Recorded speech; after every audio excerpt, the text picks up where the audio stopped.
नमस्कार साथियों, मैं प्रदीप जैन राइज एकेडमी के यूट्यूब चैनल पर आपका वेलकम करता हूं। और आज हम लोग लेकर आए हैं टेस्ट सीरीज नंबर 8। इसमें सभी तरह के क्वेश्चंस हैं इस सीरीज में कि how to identify type of sentence, ये कौन सा सेंटेंस है। इसमें सबसे ज़्यादा क्वेश्चन है फ्रेजल वर्ब के। तो ठीक है, अपन देख लेते हैं कौन कौन से क्वेश्चन आएंगे। देखिए पहला question, question number first, A sentence with an underlined word is given below. Find the word which is opposite. आपको देखना है opposite. You have to find out the opposite to the highlighted word from the given option. Even when she became rich and famous, she never forget her humble background. Humble. इसमें ये जानना चाह रहे हैं कि जो humble background है उसका opposite क्या होगा। तो देखिए, gentle का मतलब होता है सभ्य, polite का मतलब होता है शिष्ट, और प्राउड मीन्स घमंड या घमंडी, या फेमस मीन्स प्रसिद्ध, जिसे हम एमिनेंट भी बोलते हैं, फेमस पर्सन। तो इसका जो आंसर है हम्बल का अपोजिट लगाना है, तो अपोजिट होगा इसका प्राउड। क्वेश्चन और फर्स्ट का आंसर आएगा सी। जेंटल, पोलाइट, है ना, ये तो एक दूसरे के सिनोनिम्स भी हो सकते हैं, क्योंकि जेंटल का मतलब होता है अच्छा, पोलाइट का मतलब होता है शिष्ट, और फेमस मीन्स प्रसिद्ध। तो आंसर होगा प्राउड। क्वेश्चन नंबर दूसरा देखिए, ये क्वेश्चन ग्रामर का है, बहुत ही अच्छा क्वेश्चन है। Direction in the following question some of the sentence have an errors and some have none या no. Find out which part of a sentence has an error. If there is no error, mark your answer as no error. देखिए, I haven't seen him since he left या leaves India, no error. इसमें जो error है वो he leaves India, क्योंकि since के बाद हमेशा पास्ट इंडेफिनिट का यूज करते हैं, चाहे भले आप लोग टेंस में भी इसको यूज करो। जैसे मैं कहूँ अभी कि मोहन सुबह से किताब लिख रहा है, तो Mohan has been writing a book since morning. तो जो सिंस के बाद जो टाइम आता है वो हमेशा पास्ट का आता है। चाहे मॉर्निंग की बात करो, मैं कहूँ अभी वो पिछले या 2018 से वो एक प्रतियोगी परीक्षा की तैयारी कर रहा है, तो सिंस 2018 मतलब अभी से नहीं कर रहा, पास्ट से कर रहा है। तो इसका आंसर हमेशा सिंस के बाद में V2 का यूज करेंगे। ही लेफ्ट होगा तो सही हो जाएगा, he left. I haven't seen him, मैं उससे नहीं मिला हूँ। यहाँ पर सीन का मतलब मैंने उसको नहीं देखा है, मैं उससे नहीं मिला हूँ। बोले कब से? जब से उसने इंडिया छोड़ा है, ही लेफ्ट इंडिया। ठीक है, तो एरर जो है वो सी वाले में है। इस तरह का क्वेश्चन आएगा। एक एग्जांपल और भी दिया था, 2 साल हो गए जब से उसने एक भी क्लास अटेंड नहीं किया, जब से वो भोपाल गया है। 2 years have passed since he went to Bhopal, और 2 महीने हो गए हैं जब से उसने इस एग्जाम की तैयारी स्टार्ट की है। तो 2 months have passed since he started preparation for this exam. ठीक है, तो आंसर आएगा सी। नेक्स्ट क्वेश्चन देखिए, question number 3, allowance paid to wife on legal separation. जब डिवोर्स हो जाता है तो वाइफ को जो भत्ता दिया जाता है उसे एलिमनी कहा जाता है। ये 1 वर्ड का क्वेश्चन है, वर्ड है ना। ये एलिमनी का मतलब होता है जो सेपरेशन होते हैं तो गुजारा भत्ता बोलते हैं इसको, तो एलिमनी होगा इसका आंसर। डाउरी मीन्स दहेज होता है। ऑफेंस मीन्स क्राइम या अपराध होता है, गलती छोटी मोटी हो जाती है, ऑफेंस बोलते हैं। और एलिगेशन का मतलब होता है तथाकथित आरोप, किसी पर ब्लेम करते हैं तो एलिगेशन बोलते हैं, तथाकथित आरोप। बट वो प्रमाणित नहीं होता, इसलिए हम एलिगेशन बोलते हैं कि लगा दिया है, अभी उसकी जांच होगी तब जाके वो उसको हम लोग एक्यूज्ड बोलेंगे। तो ठीक है, आंसर इसका आएगा 1 वर्ड है ये, डी वाला, एलिमनी। मैंने तीनों की मीनिंग बता दी है। ऑफेंस का मतलब होता है अपराध, एलिगेशन मतलब आरोप, और डाउरी मीन्स दहेज, और एलिमनी मतलब भत्ता। Next question, proposition. Most children dependent their parents while they are university. देखिए, यूनिवर्सिटी में हमेशा तो रहते नहीं है, जब तक वो यूनिवर्सिटी में है। तो प्रपोजिशन एट का प्रयोग हम तब भी करते हैं जब कोई किसी ऑर्गेनाइजेशन में कुछ समय के लिए होता है। जैसे he is at office now, अभी वो ऑफिस में, और परमानेंट है तो he is in the office. तो यहाँ पर आएगा मोस्ट, ये तो आपका सही हो गई ऑन का। तो देखिए, most children remain depend on their parents while they are at university. तो आंसर आएगा फोर्थ का ए वाला। ये तो होगा ही नहीं, ओ डबल एफ ऑफ तो हमेशा सेपरेशन को बताता है, और इनटू का प्रयोग हम तब करते हैं जब गतिशील अवस्था में कोई गहराई में गिरता है ऊपर से नीचे की तरफ। फ्रॉम भी सेपरेशन को बताता है ना। और एट के तो बहुत सारे यूजेस होते हैं, अंडर नीचे के सेंस में यूज होता है, जैसे a cat is sitting under the table. ठीक है, क्वेश्चन नंबर 5वां देखिए, डेमोलिश अ सेंटेंस में underline phrasal verb given below. Out of the 4 options, choose the one which can be substituted for the given phrasal verb. The fireman had to break into the room to rescue the children. देखिए, break into का मतलब होता है जबरदस्ती कहीं पर घुस जाना, या enter forcibly, to enter forcibly। तो इसका आंसर आएगा बी वाला। लेकिन अगर आपको फ्रेजल वर्ब याद नहीं है तो आप हो सकता है ये सोचो कि डेमोलिश द बिल्डिंग, पूरे बिल्डिंग को गिरा देना, तहस नहस कर देना। डेमोलिश का मतलब है डिस्ट्रॉय करना, गिरा देना। और ब्रेक द रूफ, छत को तोड़ देना, रूफ का मतलब छत होता है। और ब्रेक ऑल दी वॉल्स, सभी दीवारों को तोड़ देना। ऐसा कोई मीनिंग नहीं निकलेगा इसका। इसका सही आंसर है एंटर फोर्सिबली। बी वाला आंसर है क्वेश्चन नंबर 5 का। चलिए क्वेश्चन नंबर 6 देखिए, 2 sentences are given below, choose the correct conjunction find करना है, to join these given sentences to form a meaningful whole. A lot of shops won't accept checks. You have a banker's card with you. Despite एक preposition है और इसके साथ कभी of नहीं आता है। ठीक है, इससे एरर आती है एग्जाम में, डेस्पाइट के बाद ऑफ नहीं आता है। हाँ, जबकि इंस्पाइट के बाद ऑफ आता है, दोनों का मीनिंग होता है के बावजूद। दोनों प्रपोजिशन है। और एक बात विशेष रूप से ध्यान रखना, जब प्रपोजिशन आता है तो प्रोनाउन का ऑब्जेक्टिव केस आता है, और कंजंक्शन आता है तो दो सेंटेंस को जोड़ता है। तो यहां पर जनरली देखिए, a lot of shops won't accept cheques, दो सेंटेंसेस हैं, तो इसमें कंजंक्शन देखिए, ये तीनों कंजंक्शन है। एंड भी कंजंक्शन है, अनलेस भी कंजंक्शन है, और वट भी कंजंक्शन है। तो ये तो आएगा ही नहीं, क्योंकि ये प्रपोजिशन और ये गलत प्रपोजिशन है, इसमें ऑफ का यूज हम नहीं करेंगे। तो एंड का प्रयोग हम तब करते हैं जब दो पॉजिटिव सेंटेंसेस को जोड़ते हैं। तो एंड नहीं आएगा क्योंकि यहाँ पर सेंस पॉजिटिव नहीं है। देखिए, यहाँ बट का यूज और अनलेस का हम देख सकते हैं। बट का प्रयोग हम तब करते हैं जब एक पॉजिटिव और एक नेगेटिव सेंटेंस को जोड़ते हैं, लेकिन सेंस ऐसा होना चाहिए कंट्रोवर्शियल कि वो बहुत पढ़ता है किंतु उसके मार्क्स बहुत कम आते हैं। बट यहाँ पर कंडीशन टाइप की है कि you have a banker's card with you, you have a banker's card with you, a lot of shops won't accept cheques. देखिए, यदि तुम्हारे पास बैंकर्स कार्ड नहीं है तो बहुत सारे जो बैंक्स हैं या शॉप्स हैं वो चेक को स्वीकार नहीं करेंगे। तो यदि तुम्हारे पास बैंकर्स कार्ड नहीं है, तो नहीं है के सेंस में आ रहा है, तो आंसर सी आएगा। Unless you have a banker's card with you, unless का मतलब होता है यदि नहीं, ये अपने आप में नेगेटिव होता है, अनलेस के साथ नोट नहीं लगाया जाता। अनलेस के साथ नोट का यूज हम नहीं लगाते हैं। तो unless you have a banker's card, और अनलेस में एक दूसरा वाला जो सेंटेंस होता है वो ऑलरेडी कैसा होता है, नेगेटिव। ये विल नॉट है, विल नॉट होता है ना। देखो, यदि तुम नहीं पढ़ोगे तो पास नहीं होगे। Unless you study hard comma you will not pass, और मैं ऐसे भी पढ़ सकता हूँ, you won't pass the exam. तो ठीक है, इसका आंसर आएगा अनलेस। बट नहीं आएगा, कोई दो विरोधाभासी वाक्यों को जोड़ता है बट। ठीक है, सी आंसर होगा। नेक्स्ट वन देखिए, ये भी कंजंक्शन का ही क्वेश्चन है, बट यहाँ पर एडवर्ब के रूप में आपसे आपको पता करना है। Out of the 4 sentence given below, choose the one which is grammatically correct.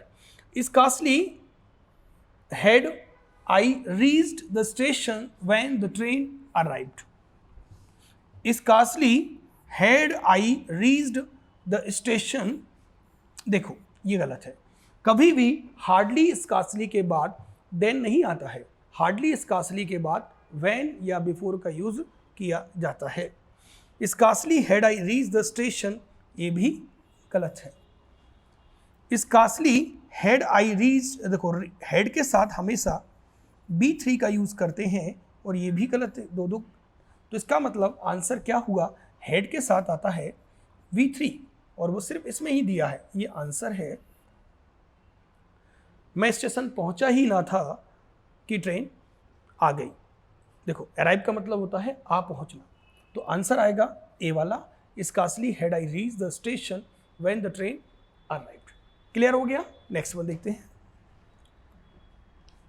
Question number 10, choose a word that can be replaced for the given sentence. One who is employed to drive a motor car. एक व्यक्ति को हम employed करते हैं motor car चलाने के लिए, उसे कहा जाता है सॉफर। ये इसका आंसर होगा सॉफर। ये होता है गाड़ी चलाने वाला ड्राइवर। और राइडर मीन्स तो जो घोड़े पर बैठता है या जो बाइक पर बैठ जाता है तो बाइक राइडर और हॉर्स राइडर बोलते हैं। और रेसिस्ट का मतलब होता है जाति से संबंधित, क्योंकि जो वर्ड है इंग्लिश में रेस, इसके दो मीनिंग होते हैं, एक तो दौड़ होती है और एक होती है जाति, इसको बोलते हैं रेसियल, तो रेसिस्ट। और जॉकी मतलब होता है a professional horse rider. A professional horse rider होता है, उसे हम जॉकी बोलते हैं। तो इसका आंसर आएगा सी वाला सॉफर। ये वन वर्ड है कि one who is employ to drive a motor car. Chauffeur पढ़ा जाता है इसको सा, है ना, सॉफर, राइडर, रेसिस्ट और जॉकी। नेक्स्ट क्वेश्चन देखिए। The new coffee machine will, ऐसे वर्ड्स को कहा जाता है होमोफोन्स, जिनका सिर्फ साउंड मैच करता है, स्पेलिंग और मीनिंग अलग होता है। ऐसे वर्ड्स एग्जाम में आ रहे हैं। लास्ट या प्रीवियस ईयर में पूछे गए क्वेश्चन के आधार पर ही हमने इस पेपर को बनाया है। The new coffee machines will coins of any denomination. It's cool and quiet everywhere in the kitchen. तो देखिए यहाँ पर एक्सेप्ट आएगा, क्योंकि विल के बाद वर्ब की फर्स्ट फॉर्म चाहिए, तो वो ये वाला आएगा, स्वीकार करना होता है। और इस एक्सेप्ट का मतलब होता है छोड़कर, इसके अलावा, मतलब किचन को छोड़कर वो कहीं पर भी आप उसको रख सकते हो। It's cool, it is cool and quite everywhere, है ना, एक्सेप्ट इन दी किचन। अगर आप एक्सेप्ट को ही पहले लगा दोगे तो, क्योंकि एक होता है बिसाइड्स, प्रपोजिशन है ये, और एक होता है एक्सेप्ट, दोनों के यूजेस में अंतर होता है, बहुत थोड़ा सा अंतर होता है। किसी चीज को शामिल करते हैं तो बिसाइड्स बोलते हैं, और छोड़कर बोलते हैं तो एक्सेप्ट, है ना। एक्सेप्ट का मतलब होता है छोड़कर, एक्सेप्ट, और शामिल कर कर बिसाइड्स, मतलब के अलावा। के अलावा के सेंस में बिसाइड्स आएगा, और छोड़कर के आएगा एक्सक्लूडिंग के सेंस में आप एक्सेप्ट का यूज करोगे। तो आंसर तो इसका फर्स्ट वाला आएगा, ये नहीं आएंगे आंसर में, है ना। इस तरह का आपको वर्ड जरूर एक मतलब एक क्वेश्चन ऐसा जरूर एग्जाम में आएगा। हालांकि इस टेस्ट पेपर में हमने सभी तरह के क्वेश्चंस अरेंज किए हैं, ये बहुत ही हेल्पफुल रहेगा। Let the cat out of the bag, Hindi निकालोगे तो बिल्ली को बैग से बाहर करो, लेकिन इसका मतलब होता है किसी सीक्रेट को ओपन करना, या किसी रहस्य से पर्दा हटाना, या किसी चीज़ को सबको बता देना जो सीक्रेट है, उसे बताने के लिए हम इसका प्रयोग करते हैं। तो to set free the chained animal, मतलब ऐसा एनिमल जिसके गले में चेन बंधी है उसको फ्री कर दें, नहीं। To waste a lot of things due to carelessness, ये भी नहीं होगा। To unnecessarily indulge in harmful activities, ये भी नहीं होगा। इसका आंसर है डी वाला, to disclose a secret that was suppose to be kept a secret। या फिर ऐसा भी लिख सकते हैं, है ना, टू रिवील द सीक्रेट, कम शब्दों में लिखना हो तो रहस्य से पर्दा हटाना, to expose, to disclose, to reveal the secret. Clear हो गया? तो इसका आंसर आएगा डी, इडियम है, मुहावरा। नेक्स्ट वन देखिए, question number 11, fill in the blank with the correct set of article from the option given below. ये आपको आर्टिकल भरना है, इसमें आर्टिकल द आएगा। एक ग्रामर का रूल है जिसमें बताया जाता है कि जब सिर्फ दो की तुलना करनी हो तो हम दो बार आर्टिकल द का यूज करते हैं। जैसे Indore is the cleaner of the two cities, इंदौर दो शहरों में ज़्यादा स्वच्छ है।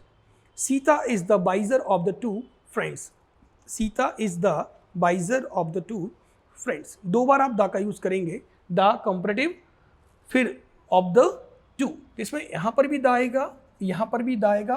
द को हम कहते हैं डेफिनेट आर्टिकल, वो तभी लगाया जा सकता है जब आप नाउन को जानते हो और वो डेफिनेट हो। तो ए का यूज करेंगे, है ना। Margaret is the more beautiful of the two girls in the class. ठीक है, ये बहुत ही अच्छा कॉन्सेप्ट है। मतलब the plus C D, C D का मतलब comp degree, of the two, of the two. अब इसके बाद नाउन आ जाएगा, जो भी होगा ये कॉन्सेप्ट आपको याद रखना पड़ेगा। He is the wiser of the two friends, she is the stronger of the two sisters. वो दो बहनों में सबसे ज्यादा मजबूत है, तो she is the stronger of the two sisters. ठीक है, चलिए नेक्स्ट वन देखते हैं। इसमें हमको ये अंडरलाइन जो वर्ड है उसको बताना है कि बैक्ड अवे का मतलब क्या होता है। The crowd backed away when the man pulled a knife. जब आदमी ने चाकू निकाला तो भीड़ कैसे हो गई? पीछे खसक गई। जब चाकू निकाला तो डर लगता है ना लोगों को, भीड़, तो भीड़ पीछे खसक गई। तो ऐसा तो है नहीं कि अटैक्ड फोर्सफुली, केम फॉरवर्ड, आगे आ गई भीड़, है ना। रिवॉल्वर निकालें तो ऐसा थोड़ी होता है पब्लिक आगे आ जाएगी, रिवॉल्वर निकालें पीछे जाएंगे लोग, है ना। तो pulled with all his force, है ना। तो इसका रिट्रीट का मतलब होता है पीछे हटना, और का मतलब अथवा बेंट बैकवर्ड। तो इसका आंसर सी वाला आएगा, है ना। ये भी फ्रेजल वर्ब है। इस बार का जो टेस्ट पेपर है उसमें सबसे ज़्यादा फ्रेजल वर्ब, इडियम्स और स्पेलिंग वगैरह के क्वेश्चन दिए गए हैं, क्योंकि बच्चों के सबसे ज़्यादा इन्हीं में क्वेश्चन प्रॉब्लम आती है। ग्रामर तो बहुत अच्छे से पढ़ ली है, फिर भी छूट जाता है, इसलिए मैंने सोचा इस बहाने आप लोगों की अच्छे से प्रैक्टिस हो जाए। तो रिट्रीट का मतलब होता है पीछे हटना, तो वेंट बैक का मतलब भी पीछे हटना होता है। तो इसका आंसर आएगा सी वाला, है ना। देखिए क्वेश्चन नंबर 13 है, इनकरेक्टली स्पेल्ड वर्ड फाइंड करना है। तो कंसाइंस मतलब चेतना, समझ, बिलीव विश्वास, है ना, चेंजेबल बदलने लायक, यानी इसमें स्पेलिंग जो गलती है वो बी में है, बिजनेस की स्पेलिंग सही करना है। इस तरह से लिखना था, कुछ भी नहीं है। BUSI, इस आई को यहाँ लगा देंगे तो सही हो जाएगा बी वाले, बाकी ये सही है ना। साइंस का मतलब विज्ञान होता है, और कंसाइंस मतलब चेतना, समझ, और बिलीव मीन्स भरोसा करना, बिलीव, है ना। और चेंजेबल मीन्स बदलने लायक, ये एडजेक्टिव है अपने आप में, ये जो वर्ड है वो एडजेक्टिव है ना। और ये नाउन है, ये वर्ब है, भरोसा करना, चेंजेबल। जिस शब्द के अंत में एबल आता है वो हमेशा एडजेक्टिव होता है। ठीक है, तो आंसर आएगा बी वाला। Word given the along with the correct prefix out of the given 4 options। prefix मतलब होता है किसी शब्द के जो पहले लगता है उसे prefix कहते हैं, और जो बाद में लगता है उसे हम suffix कहते हैं। तो prefix फाइंड करना है, तो their estimate of the cost of the project was accurate। तो accurate का जो अगर हम prefix लगाएंगे तो ये तो होगा नहीं, है ना, यही आंसर inaccurate बोलेंगे। तो ये तो बहुत ईजी था और सबको बन ही जाएगा, है ना। प्रीफिक्स इनएक्यूरेट होगा। नेक्स्ट वन देखते हैं।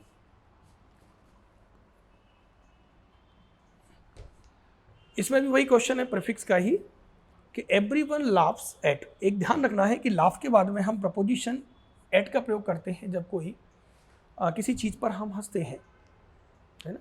We should not laugh at him, तो लाफ के बाद एट का प्रयोग किया जाता है। Everyone laughs at Peter for his mature sense of humour. तो इमेच्योर सेंस ऑफ ह्यूमर होगा, क्या होगा?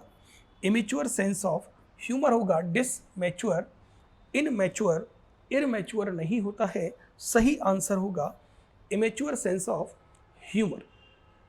ठीक है, तो 15वें क्वेश्चन का जो आंसर है वो इमेच्योर का मतलब होता है अपरिपक्व, मैच्योर का मतलब परिपक्व होता है, और इमेच्योर का मतलब कम होना, है ना। कम एज होती है तो हम बोलते हैं वो तो अभी नौसिखिया है, इमेच्योर है ना। देखिए, a person who does not believe in God, जो भगवान में भरोसा नहीं करता है, जो करता है उसे थीस्ट बोलते हैं, जो नहीं करता उसको एथीस्ट बोलते हैं। तो आंसर तो ये मिल गया आपका, एथीस्ट। अगर यहाँ पर लिखा होता person who does not believe in the existence of God, तो उसको एग्नोस्टिक बोलते हैं। इससे पहले वाले टेस्ट पेपर में डिस्कस किया था कि जो भगवान के अस्तित्व को नहीं मानता है उसे एग्नोस्टिक बोलते हैं, और जो भरोसा करता है बट सभी पर, भगवान वगैरह नहीं किसी पर भी, तो बिलीवर बोलते हैं। और आध्यात्म में जो भरोसा करता है उसको स्पिरिचुअल बोलते हैं। स्पिरिचुअलिज्म होता है आध्यात्म, तो स्पिरिचुअल मतलब आध्यात्मिक, स्पिरिचुअल, है ना। बट आंसर की बात करें तो ये आंसर है, ये आंसर नहीं होंगे, इनके मीनिंग बता रहा हूँ। एल्ट्रुइस्ट का मतलब होता है परोपकारी, जो दूसरों के लिए निस्वार्थ हेल्प करता है और दूसरों के बारे में सोचता है, जो वेलफेयर में शामिल होता है, उसे बोलते हैं एल्ट्रुइस्ट। इसके सिनोनिम होते हैं बेनवोलेंट और फिलैंथ्रोपिस्ट। बेनवोलेंट का मतलब होता है परोपकारी, और फिलैंथ्रोपिस्ट का मतलब होता है मानवतावादी। तो ये भी इसी तरह का होता है, निस्वार्थ मदद करता है, एल्ट्रुइस्ट। ठीक है, तो आंसर तो आएगा एथीस्ट, जो भगवान को नहीं मानता है। नेक्स्ट वन देखिए, द काउंसिल, देखिए काउंसिल का मतलब यहाँ पर निकल रहा है समिति, has some spare, spare means खाली या पड़ा हुआ extra cash, that it proposes spend public amenities, amenities का मतलब होता है सुविधाएं या कुछ फैसिलिटीज को एमिनिटीज कहते हैं, एमिनिटीज। तो इसमें आपको प्रपोजिशन भरना है। अब मैं आपको एक कॉन्सेप्ट बताना चाहता हूँ, दो वर्ब को जोड़ने के लिए या तो एंड का यूज़ किया जाता है या प्रपोजिशन टू का यूज़ करते हैं, दो वर्ब को जोड़ना हो। जैसे मैंने कहा मैं इंग्लिश बोलना चाहता हूँ, मैं इंग्लिश बोलना चाहता हूँ, तो आई वॉन्ट स्पीक होगा कि टू स्पीक होगा, टू स्पीक होगा। यानी दो वर्ब को जोड़ने के लिए हम प्रपोजिशन टू का यूज़ करते हैं, जिसे हम लोग कहते हैं इन्फिनेटिव टू। यहाँ तो आप कह सकते हैं कि प्रपोजिशन है, लेकिन ये प्रपोजिशन नहीं है। इसका कॉन्सेप्ट है, यदि टू के बाद वर्ब की फर्स्ट फॉर्म आती है तो इसे हम कहते हैं इन्फिनेटिव। क्या कहते हैं इसे हम? इन्फिनेटिव। और यदि टू के बाद नाउन या प्रोनाउन का ऑब्जेक्टिव केस आता है, प्रोनाउन का ऑब्जेक्टिव केस आता है, तो इसे कहते हैं प्रीपोजिशन। ये टू क्या हो जाएगा? प्रीपोजिशन। ये आपको याद रखना है बस हमेशा। अगर टू के बाद वी वन आए तो टू इन्फिनेटिव हो जाएगा, जिसे हम लोग कहते हैं advance verb, to plus V one, infinitive, infinitive. और टू के बाद नाउन आए या प्रोनाउन का ऑब्जेक्टिव केस आता है, प्रोनाउन का ऑब्जेक्टिव केस, तो ये कहलाएगा प्रीपोजिशन। तो ठीक है, यहाँ पर टू आएगा और यहाँ पर प्रपोजिशन ऑन आएगा। तो टू इट प्रपोजेस का मतलब होता है इट प्रपोजेस टू स्पेंड। देखिए टू प्लस वी वन है, it proposes to spend on public amenities, है ना। हालांकि प्रपोज के बाद टू आता ही है, लेकिन जैसे मैं कहूँ उसने मुझे प्रपोज किया, मान लीजिए मैंने उसको कुछ बना के कोई प्रोजेक्ट बना के दिया, तो he proposes to me a project, he proposes to me a project, तो टू आएगा। बट वहाँ पर मी क्या है? मी क्या है? प्रोनाउन का ऑब्जेक्टिव केस है, तो वो टू क्या कहलाएगा? प्रीपोजिशन। लेकिन यहाँ पर टू क्या है? Infinitive, to plus V one. तो आंसर इसका आएगा टू और ऑन, डी वाला। तो it proposes to spend on public amenities, ये नहीं होगा, ऑन टू नहीं होगा, टू ऑन होगा, टू और ऑन। ठीक है, चलिए, तो इसका आंसर तो मिल गया आपको, डी वाला आंसर है, टू और ऑन। नेक्स्ट क्वेश्चन देखिए, James is from Republic of Ireland. देखिए अगर कभी कंट्रीज का ग्रुप आ जाता है, जैसे यूएसए है, है ना, यूएसएसआर है, सूडान है, नीदरलैंड है, या रिपब्लिक वर्ड आ जाता है, तो हम आर्टिकल दा का प्रयोग करते हैं, ना कि ए और एन का, क्योंकि ये संगठन की बात कर रहा है, कलेक्टिव कंट्रीज हैं, तो इसलिए यहाँ पर आर्टिकल दा का प्रयोग करेंगे। ये कोई भी नहीं आएगा, आंसर आएगा इसका the. James is from the Republic of Ireland. ठीक है, नेक्स्ट क्वेश्चन देखिए, question number 19। Two sentence given below, choose the correct conjunction देखना है। The accident was serious but she was not hurt. मैंने आपको बताया था एंड का प्रयोग हम तब करते हैं जब दो पॉजिटिव सेंटेंसेस को जोड़ते हैं, और बट का प्रयोग हम तब करते हैं जब एक पॉजिटिव और एक नेगेटिव सेंटेंस को जोड़ते हैं, या फिर दो विरोधाभासी वाक्यों को जोड़ने के लिए हम बट का प्रयोग करते हैं। तो इसका आंसर आएगा, हेंस का मतलब तो होता है रिजल्ट बताना, रिजल्ट मतलब इसलिए, सो के सेंस में हम इसका प्रयोग करते हैं, सो मतलब ऐसा, है ना।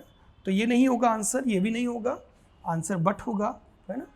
एल्स का मतलब भी और होता है, अथवा के सेंस में हम एल्स को यूज़ करते हैं, तो बट इसका आंसर होगा कि the accident was serious but she was not hurt.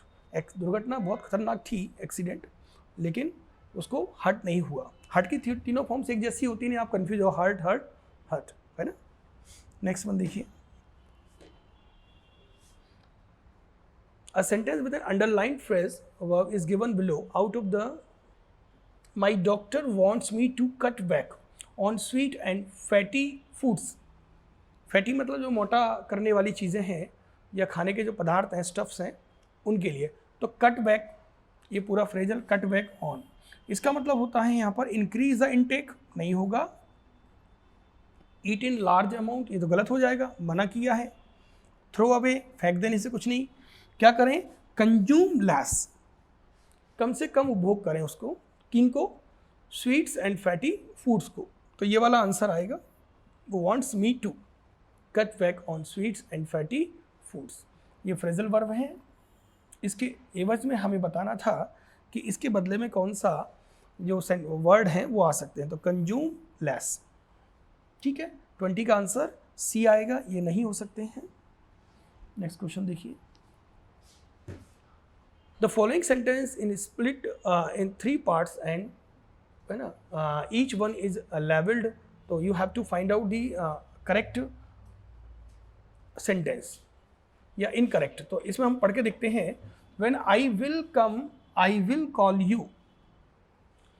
एक कॉन्सेप्ट है, कभी मत भूलना, व्हेन, बिफोर, आफ्टर, अगर ये कंजंक्शन की तरह यूज किए जाते हैं, मैं वापस से बोलूँगा, when, whenever, when, whenever, before, if, unless, until, as long as soon as, in case और provided that, इनके साथ में हमेशा प्रेजेंट इंडेफिनिट का यूज़ होता है, और बाद वाले में आप फ्यूचर या किसी मॉडल वर्ब का यूज़ कर सकते हो। ये हमेशा याद रखना है। यदि तुम पढ़ोगे तो पास होगे, इफ़ यू विल स्टडी नहीं होगा, इफ़ यू स्टडी होगा। अगर तो जब तुम वहाँ जाओगे तो उससे मिलोगे, तो when you go there, comma, you will meet him. अच्छा, बीच में कॉमा लगाना है। यदि कंजंक्शन स्टार्टिंग में आता है तो दूसरे वाले वाक्य को आप कॉमा से जोड़ेंगे, और यदि कंजंक्शन बीच में आता है तो कॉमा की जरूरत नहीं है।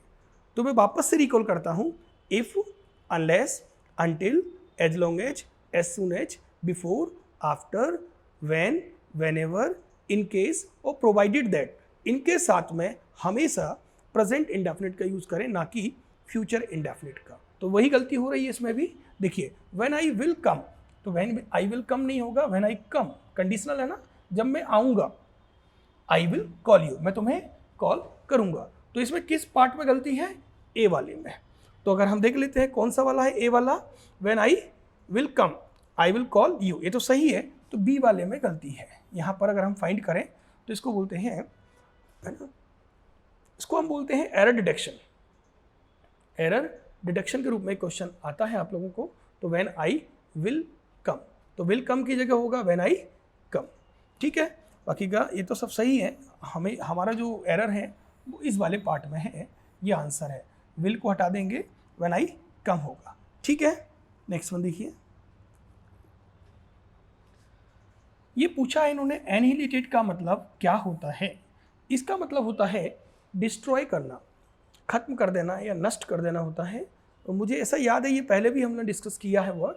तो देखिए, तो इसमें क्या पूछ रहा है, ये सिमिलर पूछ रहा है ना। ठीक है, तो डिस्ट्रॉयड ही आएगा। और अगर अपोजिट पूछता है इसका तो एस्टेब्लिश्ड हो जाता। ठीक, ये सेब तो बचाना होता है, ये तो बच निकलना या भाग जाना होता है। तो आंसर तो फर्स्ट आएगा। ये इसके आंसर तो बिल्कुल नहीं है, बाकी मीनिंग बता दिया। एस्केप का मतलब होता है बच निकलना या चले जाना, और एस्टेब्लिश का मतलब स्थापित करना, और सेव का मतलब होता है बचाना। ठीक है, नेक्स्ट क्वेश्चन देखिए, question number 23, spelled incorrectly, find the word that is incorrect spelled. इसमें आपको देखना है कि कौन सी स्पेलिंग गलत है। ये मैंने बहुत बार पढ़ाई है, आप लोगों को स्पेलिंग याद कर लो, OCCASIONAL, और अगर एडवर्ब बनाना हो तो डबल एल कर दीजिए। तो ये सही है, ये बिल्कुल सही है, मतलब ये आंसर नहीं है अपना, बाकी का इसकी स्पेलिंग करेक्ट है। दूसरा मेंटेनेंस, अगर आप मेंटेन लिखोगे ना तो मेन और टेन ऐसे लिखा जाएगा, maintain.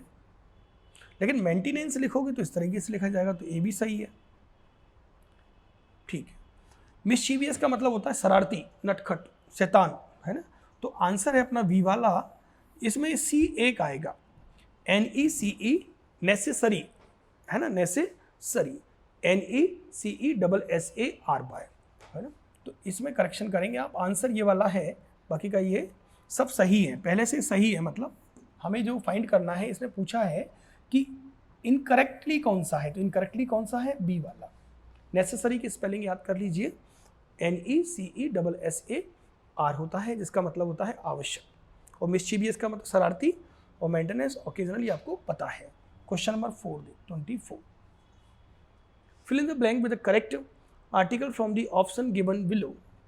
Deeper the well, cooler the water. ये भी एडजेक्टिव का क्वेश्चन है कि हम जितना पढ़ते हैं उतना ही सीखते हैं, और जितना ऊपर जाते हैं उतना ही ठंडा होता जाता है। The harder we study, the better we feel. तो द कूलर, द डीपर और द कूलर, तो इसमें 2 बार द का यूज़ आप करेंगे तो आंसर इसका आएगा सी वाला, ये नहीं होंगे। इसमें दा भर दीजिए, इसमें भी आर्टिकल दा का यूज़ आप करेंगे। The more we study the more we learn, और the later we get up the better we feel, not feel, the earlier we get up the better we feel, जितना या फिर हम जितना जल्दी उठते हैं उतना अच्छा लगता है, the sooner we get up the better we feel, ठीक है, द प्लस द प्लस। तो आंसर मिल गया आपको, इसका क्या आएगा, दा, 2 बार दा का यूज़ करेंगे article. Question number 25, the meaning a sentence often depend stress on intonation. Intonation देखिए, मीनिंग इसको अरेंज करिए, meaning a sentence often, often means अक्सर, ये एडवर्ब ऑफ फ्रीक्वेंसी है ना, और मैंने आपको ये भी बताया था कि कहाँ यूज़ होता है ये, तो इसका आंसर आएगा ए वाला। The meaning of a sentence often depends on stress and intonation, तो इसका आंसर है ए वाला होगा 25 का, ऑफ और ऑन, ये क्योंकि डिपेंड के बाद वैसे भी हम लोग ऑन का ही प्रयोग करते हैं, डिपेंड ऑन या डिपेंड अपॉन, ऑन या अपॉन, ठीक है, ऑन या अपॉन। और दूसरा ऑफ तो आएगा ही, क्योंकि मीनिंग ऑफ अ सेंटेंस, एक वाक्य का मीनिंग, तो दोनों को अरेंज करने के लिए ऑफ का काम क्या होता है, रिलेशन बताना, जोड़ने का काम करता है of preposition. The wonder of science, the secret of life, तो ऑफ क्या करता है, रिलेशन या पोजीशन बताता है, ठीक है। ये तो होंगे नहीं आंसर, आंसर है ए वाला 26। Identify the given sentence, how absolutely terrifying it is, कितना डरावना है ये। हम जानना चाह रहे हैं कि ये सेंटेंस का टाइप कौन सा है। सेंटेंस क्योंकि 5 प्रकार के होते हैं अर्थ के आधार पर। सबसे पहला होता है हमारा इसको हम लोग बोलते हैं एसरेटिव या फिर डिक्लेरेटिव, जिसके अंतर्गत नेगेटिव और अफर्मेटिव सेंटेंस आते हैं। दूसरा होता है इंटरोगेटिव, तीसरा होता है इम्परेटिव, चौथा होता है ऑप्टेटिव और 5वां होता है एक्सक्लामेटरी सेंटेंस। इस तरह से सेंटेंस 5 प्रकार के होते हैं अर्थ के आधार पर। और अगर आप प्रयोग या रचना के आधार पर कहते हैं तो 3 प्रकार के होते हैं इंग्लिश में, सिंपल सेंटेंस, कंपाउंड सेंटेंस और कॉम्प्लेक्स सेंटेंस, सरल, मिश्र और संयुक्त। तो ठीक है, तो हमें आंसर देखना है how absolutely terrifying it is, तो एक्सक्लामेटरी है।